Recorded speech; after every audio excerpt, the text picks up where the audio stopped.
Baik, pemirsa, kembali kita akan berbincang dengan Pak Adang, tapi pemirsa dalam kesempatan kali ini kami memberikan kesempatan untuk pemirsa bisa menghubungi line telepon kami di 022 004774. Ya, jadi 022 200 4774. Silahkan pemirsa, barangkali ada yang ingin ditanyakan. Baik, Pak Adang, saya kira Pak Adang tentu ke depan masih punya mimpi atau keinginan atau ambisi, kira-kira apa saja yang akan dikembangkan ke depan? Baik, Pak Igun, tentu dalam hal berusaha kita harus punya, kebanyakan kita harus punya mimpi, gitu kan. Nah, mimpi saya saat ini, alhamdulillah kemarin sudah membuat pertama Indonesia. Gitu kan. Alhamdulillah udah tersebar ya, cabang dari se-Indonesia.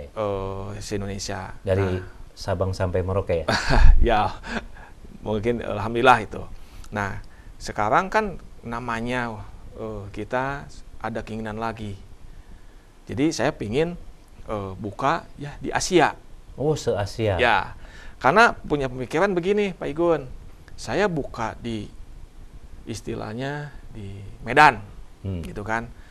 Apa sih bedanya kita buka di Medan dengan buka di Filipina atau di Brunei, gitu. Yang membedakan kan mungkin orang dengan bahasa. Nah, itu mungkin nanti saya rekrut orang sana. Tapi secara teknologi laporan semua bisa dikendalikan dari Bandung. Itu mimpi saya berikutnya. Gitu. Jadi se-Asia ya, pengen Asia. menjadi brandnya ya semakin berkembang. Betul, se-Asia. gitu. Yang lain mungkin dari sisi mungkin itu dalam segi. Nah, untuk mengisi hal-hal itu tentunya dengan mungkin tambahan atau inovasi-inovasi, gitu kan. Karena jangan sampai dari tahun ke tahun itu aja melulu, gitu kan. Itu harus ada inovasi. Sekarang saya lagi mengembangkan inovasi atau sudah mulai menjual itu stempel istilahnya untuk segel. Jadi yang zaman dulu pakai di segel tuh Pak Igun suka ada lilin. Lilin di kartu undangan ditutup, segel dicap. Nah, saya sekarang memasarkan itu. Jadi stempel lilin. Itu selain dengan menambah cabang, juga kita harus menambah juga varian-varian produk ya. Betul. Dan teknologi tentu ya. Betul, kita harus mengikuti teknologi. Sekarang teknologinya udah ada teknologi laser. Gitu maksudnya?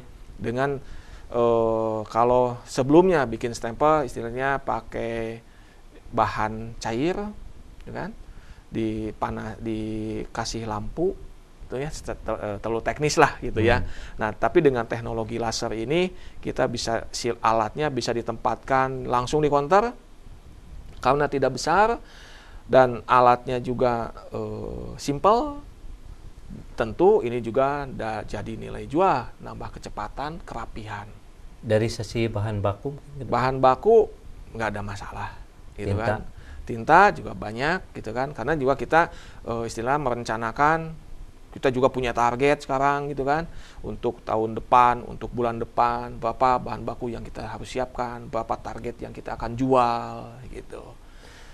Oke, Pak Adang, mungkin kita nih pemirsa juga ingin tahu, biasanya segmen yang paling banyak stempel itu di mana tuh yang sering ganti gitu? Relatif ya, tapi yang setelah saya evaluasi gitu ya, ini bisa yang segmen rutin, bisa kita ciptakan juga segmennya, gitu kan. Nah, tapi yang kita bicara yang rutin aja, itu biasanya dari rumah sakit. Kenapa rumah sakit itu? Nah, rumah sakit kadang kan itu tiap dokter punya stempel, gitu kan. Dengan tiap tahun pasti ganti dokter, atau mungkin dokternya pindah ke rumah sakit. Jadi mungkin, sering pindah, gitu ya. pasti otomatis sering ganti ya. Nah, itu. Tapi kan saya juga tidak istilahnya tidak mengikuti ini pindah kemana, pokoknya ini dokter bikin stempel aja ke saya, gitu kan. Itu yang kedua mungkin dari bank. gitu kan. Karena mungkin dari bank, nah kalau dari bank mah itu karena pemakaian yang sangat sering, gitu kan. Pemakaian yang aktivitas pemakaian stempelnya banyak. Nah kadang dengan itu mereka bikin lagi gitu. Terutama kalau habis tinta, kita isi tinta. Gitu. Terus Pak Adang, sekarang kan lagi tren nih bisnis online. Ya.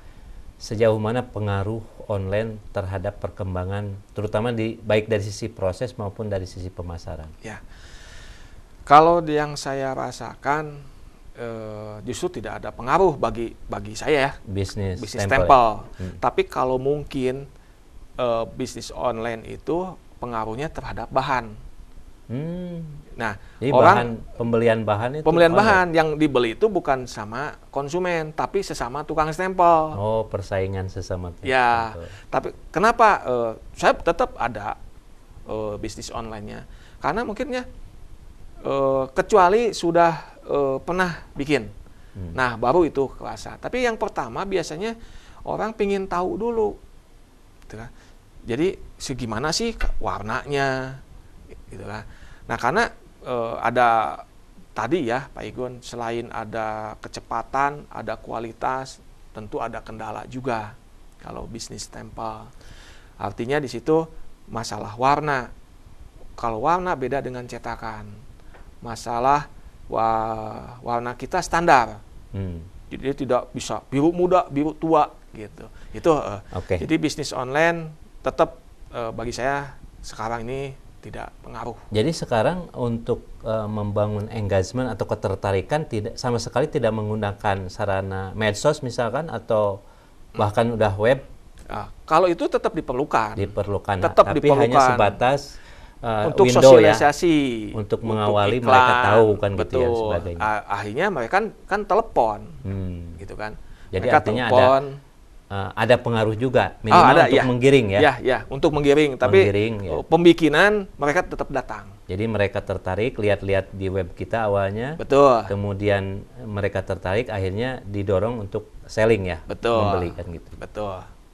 Dan itu signifikan sekarang untuk promosi. Untuk promosi ya, gitu kan. Melalui itu. Kalau dulu kan mungkin. Nah, tapi saya melakukan dua-duanya Pak Igun. Oh, kombinasi promosi offline dan online. Betul. Jadi cara lama saya tetap pertahankan bagi brosur, gitu kan. Kalau datang ke tempat itu saya ada brosur tetap. Serangan darat ke instansi-instansi tetap dijalankan. Tetap saya pakai proposal yang gitu-gitu, gitu kan. Jadi baik online dan offline. Pak Adang, saya kira alhamdulillah ini ada penelpon. Kami silakan. Assalamualaikum. Waalaikumsalam. Ya, Pak Rekso, silakan Pak dari Cimahi. Selamat pagi Pak, selamat pagi Pak Adang, kawan saya itu. Pagi Pak Rekso, Pak RT ini di Cimahi. Siap. Saya mau menanyakan nih Pak Adang, waktu tertarik ke stempelnya itu awalnya gimana itu Pak Adang, dari ide siapa? Atau biasanya kan kalau untuk usaha itu biasanya bersangkutan dengan hobi, dengan apa gitu. Kemudian ingin saya tanyakan gitu Pak Adang, mengenai bahan baku itu kan pasti saya yakin buatan luar tuh Pak Adang. Terpengaruh nggak dengan dolar, dengan kenaikan fluktuasi sekarang gitulah. Kemudian saya tadi mendengar Pak Adang ke bank, ke rumah sakit, gimana cara pelayanannya itu kan, atau ada tenaga pemasaran khusus kita datang atau mereka datang ke kita gitu. Terima kasih Pak Adang.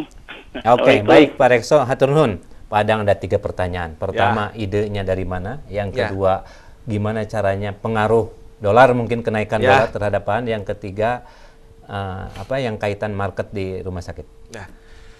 Baik Pak Rekso, tadi saya sudah bicarakan awalnya saya bekerja di salah satu pembuat stempel di Kota Bandung itu. Nah, jadi sesuai dengan pengetahuan yang saya dapat waktu itu awalnya. Nah, terus tadi kedua ya, Ya, yang kedua. Nah, yang kedua bahan baku. Jadi gini Pak Rekso, ketika bahan baku kita kan menyiapkan untuk setahun. Nah, untuk mengantisipasi ya kadang kita kena juga sih dengan ini. Tapi ya artinya kita meskipun sudah diantisipasi, kita kena juga. Ketika saya udah untuk tahun 2019 saya belanja sekarang. Sudah booking dari sekarang ya, ya untuk 1 tahun ya. Untuk 1 tahun udah belanja. Jadi apapun nanti ke depannya ya kan kita juga nggak tahu. Minimal kita sudah punya stok, gitu kan. Nanti stoknya ya mungkin sekarang kemahalan, mungkin bisa, gitu kan.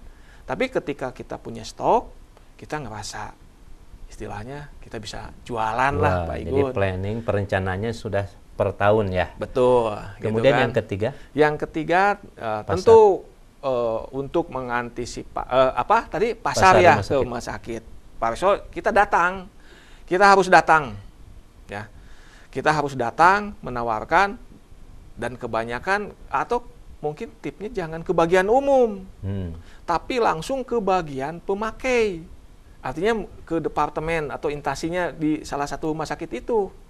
Jadi tidak ke bagian umum nawarin, balik lagi. Tapi ada yang resep yang tadi Pak Igun. Datang, kita tawarin servis gitu.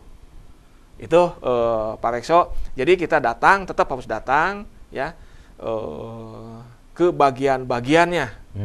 Lagi langsung ke bagian yang pakai. Itu juga tidak mudah karena mereka sibuk. Ya artinya kalau marketingnya, karena ini juga saya pernah ngalami. Jadi langsung artinya yang ngalami, itu kan. Oke. Itu. Ya. Baik Pak Adang dan pemirsa, tentu karena keterbatasan waktu, barangkali ini kita nggak kerasa. Terima kasih banyak Pak Adang atas kehadirannya. Pemirsa, terima kasih Anda telah menyimak iNews Jabar hari ini. Anda bisa menyimak kembali dialog pagi ini dan Anda bisa melihat di YouTube iNews Bandung. Akhirnya saya Iwan Gunawan mewakili kerabat kerja yang bertugas mengucapkan semangat beraktivitas untuk Anda dan sampai jumpa.